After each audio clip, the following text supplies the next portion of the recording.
Most pilots here at Universal Studios, Orlando, Florida, like to begin by extending a warm welcome. But not me. Instead, I invite you to take a little journey with me. It will depict in grueling detail the significance of the task you have chosen to undertake today. Picture this. It's no longer 2009, but 1997. You're not in sunny Florida. You're in New York. It is early in the morning and it is cold. It's very cold. You're not in some theme park. You are in the real Macy's Thanksgiving Day Parade. And you are not handling the big bad Santa balloon, but the much more unwieldy cat in the hat. It's 100 handlers for one balloon, folks. Chew on that. Volunteers like yourselves have gathered for training. Some obviously do not take their responsibilities seriously. Balloon handling is not a sport. It is an art. And it must be treated reverentially. The wind is gusting. 36.98 miles per hour to be exact. The cat in the hat is restless.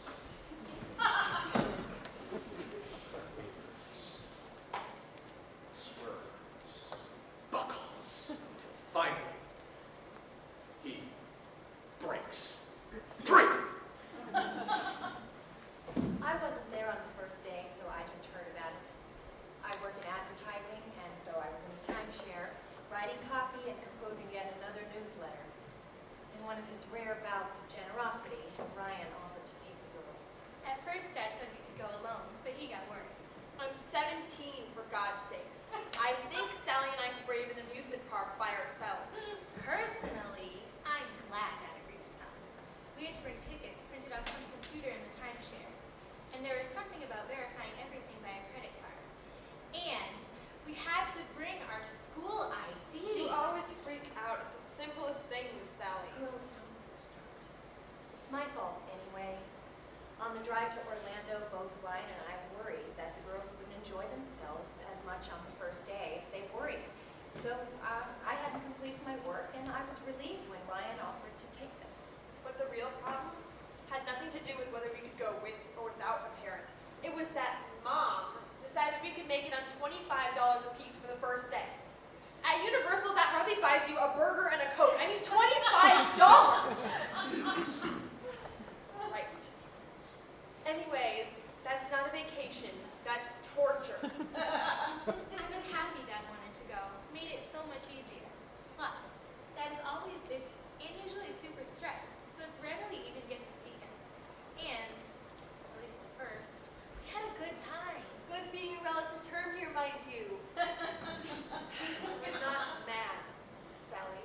Our dad is our dad. I mean, you can't blame someone for being who they are, no matter how much you'd like them to be more like someone else. But the real disappointment had nothing to do with that. It was the theme park itself. Universal has none of the magic of Disney World, even if the rides are supposedly better. It was right before New Year's Eve, most crowded time of the year. The Spider-Man ride was 180 minutes long. That's like almost 3 hours or something. We made our way to the Islands of Adventures and were meeting a friend of Dad's who works in the park. When Dad threw us on the mummy ride. He would never join them, mind you. Ryan refuses to ride anything like a roller coaster. Saw some horrible accident once at one of those traveling fairs where a girl was actually... Gross, Mom! They don't want to hear that story. Yeah, they do. It's sick, just to warn you. But it's that good kind of sick. It's fascinating, really. Ryan was 15 or so when he was riding some brand of roller coaster called the Wild Mouse at one of Tennessee's county fairs. As the cart traversed a particularly sharp curve, and the girls in the cart in front of him were screaming and waving their hands around, their car went around a sharp curve and actually jumped the track. You have not experienced chaos until you have witnessed a balloon escape its handlers. In 1990, Chilly Willie escaped his captors in Detroit's Thanksgiving Day Parade and was rescued by the Coast Guard 25 miles away. A rogue balloon is a dangerous situation. Cat in the hat. Be out of mind. The crowds, they don't understand how the wind channels between the buildings, causing havoc if the handlers are not paying attention every second.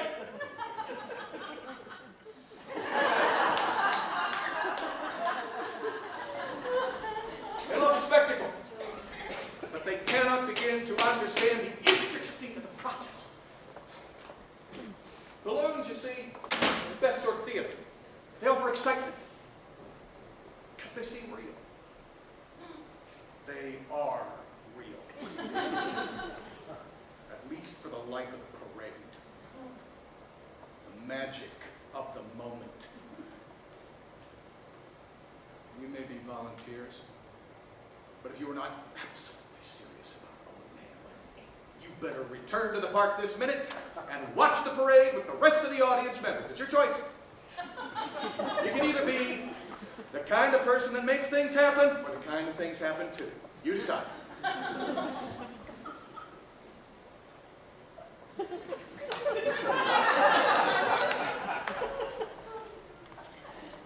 take your silence as compliance. Okay. Back to our friend the cat. One of the handlers had incorrectly wound the line around her hand like this, so that when the cat escaped, it broke her finger immediately. Snapped it right off! Her finger dangling from the air as he swerved from building to lamppost to billboard, his tall red and white hat knocking debris down on the audience. Power lines, lampposts, even windows not unlike Godzilla. Before he could be put down, the cat in the goddamn hat had sent 4 people to the hospital, including one woman with permanent, mind you, permanent brain damage. Balloon handling. Serious business. One of the girls directly in front of Ryan in the Wild Mouse ride, blonde, tall, and maybe a little drunk, stood up with her hands in the air at what turned out to be exactly the wrong moment. As her car fiercely careened off the track to meet the ground, she was sliced in half, bifurcated. Dad said that the ride had to be stopped so fire engines could remove the passengers. He was in a car right behind the dismembered girl. Saw everything. And so he stopped riding rides that have an intense forward motion or that propel him at breakneck speed. He claims it accounts for his somewhat anxious demeanor. Anxious, yeah. And distant. Ginger. And like never present. That's him. He rode Dumbo once. We made him. He closed his eyes the entire time and screamed like a baby. And on the Buzz Lightyear ride, he squeezed me so hard that I couldn't even move to shoot the aliens. But the important thing is that Dad threw us into an 85-minute long muddy line, and when we got out, I had a flurry of texts very indicative of good old Dad. I've gone to carry a balloon in the Macy's Day Parade. I'll be without my phone. The parade steps off at 6 o'clock. Watch it from the Monster Cafe. And then Mom called, pretty much giving us all that information again. Ryan called me when he was asked to handle a balloon and wanted to make sure I got the message to the girls. As usual, Ryan didn't really ask me what I thought of abandoning them for most of the day, nor did he wonder how the girls would react. He was just, well, thinking of Ryan. He doesn't trust technology. He doesn't trust anyone. Ryan said he was sitting, reading actually, when some park participant asked him to handle a balloon in the Universal Macy's Day Parade. I believe they find volunteers every day, but he read it as some sort of honor, and Ryan likes awards. Who doesn't? I will be handling the big bad Santa, he texted. It's near the front of the parade. Look for me. We didn't even know what he meant, like handling the big bad Santa. What, like he was gonna rough him up or something? And we didn't even know the time of the parade or where the Monster Cafe was. So we were lost. But on the way back to the timeshare that night, it was all he talked about. Big bad Santa this, big bad Santa that. Thank God for my iPod. That's all I'm saying. He even changed his Facebook status to something like, Ryan just got drafted yesterday into working as a balloon handler in the Macy's Day Parade at Universal, shepherding the big bad Santa through the complicated streets with 11 other handlers. Ryan McAllister, balloon artist and handler. It's a career shift, but someone has to do it. I thought it was cute, a respite from his sedentary day job. Ryan is an accountant. Could have been something else, but went the CPA route. Did it to better support the family, but turned out duller than the newsletters I write. Back to Universal the next day, this time with Mom. He volunteered. Again. And that was just the start of it. Because the balloon handling device you will access is spool-like, it is commonly referred to as the bone. Pick up your bones. Make sure there is no excess line between it and the ground, so you maintain even tension on the line. The only way to accomplish this is to hold your bone at waist level. Not chest, not knee, but waist. Now, should you encounter a situation where you can no longer maintain a hold on your bone, what do? Anyone? Let go of it is the correct answer. Now, when we march Big Bad Santa out of the warehouse, I will call out the appropriate number of bone revolutions. Please let out or take in 10 wraps of the line. I will ask each of you to count out each line wrap in rhythm as a team to evenly and safely fly Santa to the ideal height of 50 feet. Concentration is critical at this initial phase. A balloon gone rogue, and you better hope you never see it. I liken it to Cain betraying Abel. Insubordination to an almost biblical extent. It might seem like a bit towards independence, but you have to remember, these balloons exist for our pleasure, and for a handler to lose control. There is no life.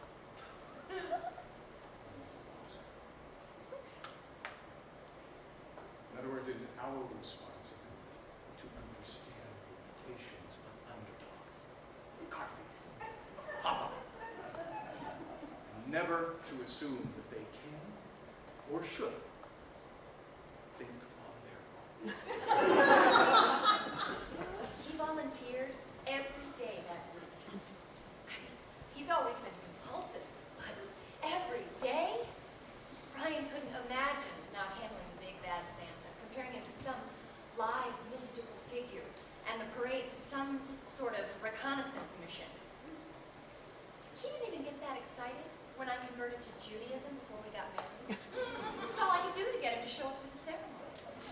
Dad never did put much stock into religion. To be honest, it was irritating. You know how folks can get stuck on something? Yeah, well, Dad was stuck. He kept repeating the stories of the parades in some sort of endless loop, like Santa almost grazed a building today. Santa wasn't really happy with the wind. Santa seemed a little depressed today. Really? Depressed? He asked us constantly, how did I do? How did I look? Did you see me shoulders thrown back, body erect? Did I look like I knew what I was doing? And to be honest, we never saw him that first day at all. We couldn't find the Monster Cafe and we missed like half the parade, but we didn't see any reason to tell him. We can be pretty sensitive. And boy, can he make you feel guilty. assured him that he was amazing. And I bet he was. One thing about Dad, when he throws himself into something, then he really throws himself into something. Which is rare, mind you. He becomes such an accountant over the years. Numbers, not people. You know the type. But Sally's right. This seemed to matter. He had the terminology down. I heard a lot about bone revolutions and slack lines and balloon deflation, strong crosswinds, line tension. And he replicated all of the hand signals, imitating the pilot's manner of marching, gesturing, speaking at the same time. I met that pilot once, and it was uncanny. Ryan had it down.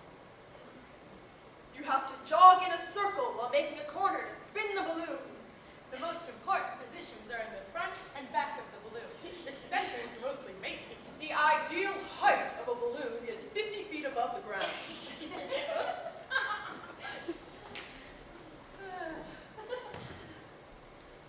then his days in the warehouse grew longer. We barely saw him. He didn't even go with us to Disney World when we went to Animal Kingdom or Epcot. His favorite park, mind you. Basically, he didn't want to disappoint Pilot. He admired him all out of proportion. And even more irritating is that he refused to call the pilot by his name. He called him Pilot. Sort of like how the English talk about university without the article. Like Titanic in that awful film by James Cameron. I love that movie. Pilot said this. Pilot said that.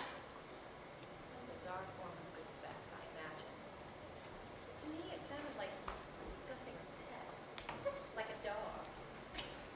Pilot. Never let Dad hear you compare Pilot to an animal, Mom. And then, well, it came time to leave Florida. To return home.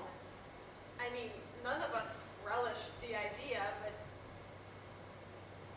but for Dad, returning to life in Murfreesboro represented something different altogether. It was like the end of his world. You reach the warehouse at the end of the parade. Return to the initial area that houses Big Bad Santa to begin the deflation process. Your captains will assist by opening the appropriate deflation zippers to release the balloon's helium. Continue to hold your bones until the balloon stabilizes. Do not inhale the helium, no matter how great the temptation. Take care not to step on the balloon fabric. These characters are delicate. They demand your respect. Santa, he's not even a year old. That's an infant by human standards. Remember, Santa will not rest until he is fully and properly deflated. I know you don't want Santa's unhappiness on your consciences. You do not want to give any balloon a reason to go rogue. Now do ya? You best. Once your character is fully and properly deflated, put him to rest for the night. Take a moment to reflect on what you have achieved. You worked as a team, in tandem, to animate the inanimate. Appreciate TV crowds. Think about them. You lay your head on your pillow tonight.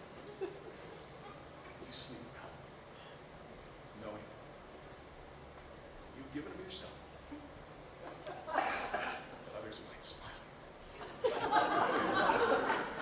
I didn't know what to tell him. He was in mourning.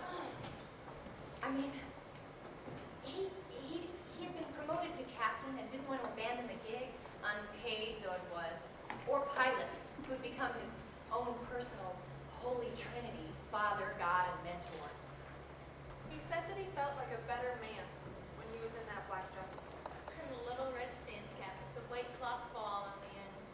He begged us to come watch him marching that last day. Supposedly to see how adroitly he could maneuver the balloon. And so we went. Not that any of us really wanted to. The girls and I got good places right in front of the Monster Cafe, and we waited. Finally, we could see the balloon rounding the corner of the street. We were all taken back. It was, for lack of a better word, unbelievably substantial. Majestic. It really was awesome. Just like Dad planned. I mean, the big bad Santa was jolly, sure, but he was also sort of beautiful. I mean, for the first time in my life, I understood the saint in Saint Nick. All three of us were transfixed, captivated really, so much so that, ironically, we never even glanced down at the handlers at all. The jumpsuits juxtaposed with the color of the street created some sort of odd optical effect, leaving the Santa balloon looking as if it was flying of its own volition. It reminded me of a child,